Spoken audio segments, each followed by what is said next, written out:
सास बहू का प्यार। सुमित्रा अपनी बहू को आवाज देती है। अरे बहू, देख मेरा भाई आया है, जरा उसके लिए चाय नाश्ता तो लेती आ। क्या दीदी, चाय नाश्ते से क्या होगा, खाना मंगाओ खाना। अच्छा ठीक है, मंगाती हूँ। तभी सुमित्रा की बहू तारा हाथ में पर्स लिए बाहर आती है। मम्मी जी, मैं मार्केट जा रही हूँ, मेरी सहेलियाँ बाहर मेरा इंतजार कर रही हैं। मामा जी को खाना आप दे दीजिएगा, मुझे ना देर हो रही है। और सुमित्रा वहाँ से चली जाती है। ये देख कल्लू लाल सुमित्रा से कहता है, ये क्या दीदी, तुम्हारी बहू तो बहुत अकड़ू है। कोई बहू अपनी सास से ऐसे बात करती है क्या? ये अगर अपने गांव में होती ना तो अपनी माँ इसे 2 मिनट में सीधी कर देती। तुम कहो तो मैं अभी माँ को फोन करके बुला लेता हूँ। अरे नहीं नहीं कल्लू, पहले का जमाना और था, अब जमाना बदल गया है। हमें बहू को अपनी बेटी की तरह रखना चाहिए। और वैसे भी ये किस किताब में लिखा है कि शादी के बाद लड़की की आजादी छीन कर उसे 4 दीवारी में कैद कर दो? उसे भी अपनी मर्जी से जीने देना चाहिए। अरे इसी का नाम जिंदगी है। ये सब छोड़, तू खाना खा। हाँ हाँ दीदी, बड़ी जोरों की भूख लगी है। अगले दिन, ये देखिए मम्मी जी, कल मैं मार्केट से अपने लिए साड़ी लेकर आई हूँ। मैं आपके लिए भी साड़ी ले रही थी, लेकिन मुझे कोई साड़ी पसंद ही नहीं आई। अच्छा, मैं ऑफिस के लिए निकल रही हूँ, मुझे देर हो रही है। ये कहकर तारा वहाँ से चली जाती है। तारा के जाती ही अरे दीदी, तुम्हारी बहू तो दिन दहाड़े तुमसे झूठ भी बोलती है। सिर्फ अपने लिए साड़ी लेकर आई है। क्या बाजार की दूसरी सभी दुकानें बंद हो गई थी? देखो तो कैसा बहाना करके चली गई। राम कसम दीदी, देख लेना, ऐसी बहुएं ज्यादा दिन अपनी सास से निभा नहीं पाती। ये तो तुम्हें घर से निकाल कर रहेगी दीदी। अरे तू कुछ ज्यादा ही चिंता कर रहा है मेरी। ऐसी कोई बात नहीं है, मेरी बहू मेरा बहुत ख्याल रखती है। सुमित्रा अपने कमरे में चली जाती है। अरे 2 दिन हो गया इस घर में, लेकिन कुछ मजा नहीं आ रहा। मेरी दीदी तो अपनी बहू से बिल्कुल नहीं लड़ती, लेकिन मैं भी हार नहीं मानूंगा।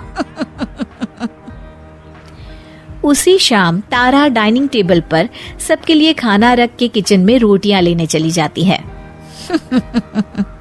अब इस खाने का जरा स्वाद बढ़ाया जाए। कल्लू लाल खाने में कुछ कंकड़ मिला देता है। अब इस खाने को खा के मेरी दीदी अपनी बहू की अच्छी खबर लेगी और मुझे आज सास बहू के झगड़े का लाइव एपिसोड देखने को मिलेगा। थोड़ी देर के बाद घर के सभी लोग खाना खाने लगते हैं। ओह, मेरे खाने में कंकड़ आ गया। अरे बहू, आज तुमने कैसा खाना बनाया है? पता नहीं पापा जी, मैंने तो रोज की तरह ही खाना बनाया है। पता नहीं आज क्या हो गया। अरे कोई बात नहीं बहू, अब तू जानबूझकर ऐसा खाना तो बनाएगी नहीं। मैं तो कहती हूँ इसी बहाने आज बाहर से खाना मंगवा लेते हैं। बहू, क्या कहते हैं उसे जो घर खाना पहुँचाते हैं? जुर्माटो? जुर्माटो नहीं मम्मी जी, जोमेटो। मैं अभी खाना ऑर्डर कर देती हूँ। अपनी दाल गलती ना देख कल्लू लाल का चेहरा लटक जाता है। अगले दिन गैस पर चाय चढ़ाकर तारा अपने कमरे में जाती है। तभी कल्लू लाल चाय में नमक डालने लगता है। तारा ये सब देख लेती है और फौरन मोबाइल में वीडियो बनाकर अपनी सास को दिखा देती है। अरे ये कल्लू तो अभी तक नहीं सुधरा। मुझे तो लगता है मामा जी जानबूझकर हमें परेशान कर रहे हैं। हाँ, ये बात तो है। मैं देख रही हूँ जब से ये कल्लू आया है, हमेशा हम दोनों के बीच आग लगाने की कोशिश करते रहता है। इसे इस घर से भागना ही पड़ेगा, लेकिन जबरदस्ती भी तो निकाल नहीं सकते। आखिर भाई है मेरा। अब चिंता मत करिए माँ जी, मेरे पास एक बहुत बढ़िया आइडिया है। अगले दिन सुबह सुबह दोनों सास बहू आपस में लड़ने लगती हैं और तारा बैग उठाकर अपने मायके चली जाती है। ये देख कल्लू लाल खुशी से नाचने लगता है। लेकिन जिस तरह बिना पेट्रोल के गाड़ी नहीं चलती, ठीक उसी तरह बिना बहू के घर भी नहीं चल सकता। अरे कल्लू, देखता नहीं हॉल में कितनी धूल जमी है? बहू तो है नहीं घर में, इसलिए तू हॉल में पोछा लगा दे। कल्लू लाल हिचकिचाते हुए कहता है, जीजा जी, अब मैं हॉल में पोछा लगाते हुए अच्छा लगूंगा क्या? अरे तुझे किस बात की शर्म? लल्लू लाल की दुकान पर दिन भर झूठे बर्तन धोता था, भूल गया क्या? चल फटाफट हॉल को चमका दे। मजबूरी में कल्लू लाल को फर्श पर पोछा लगाना पड़ता है।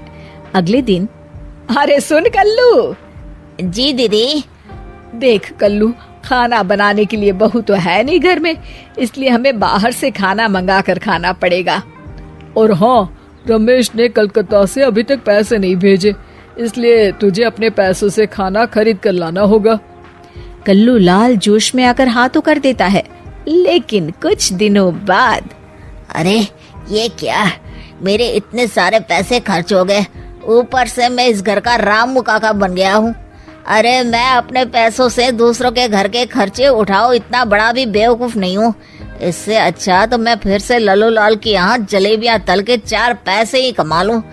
मैं कल ही बस पकड़कर अपने गांव चला जाऊंगा। अगले दिन ठीक ऐसा ही होता है। कल्लू लाल बस पकड़कर सीधा अपने गांव निकल जाता है और उसके जाते ही तारा वापस आ जाती है और सभी मजे से रहने लगते हैं।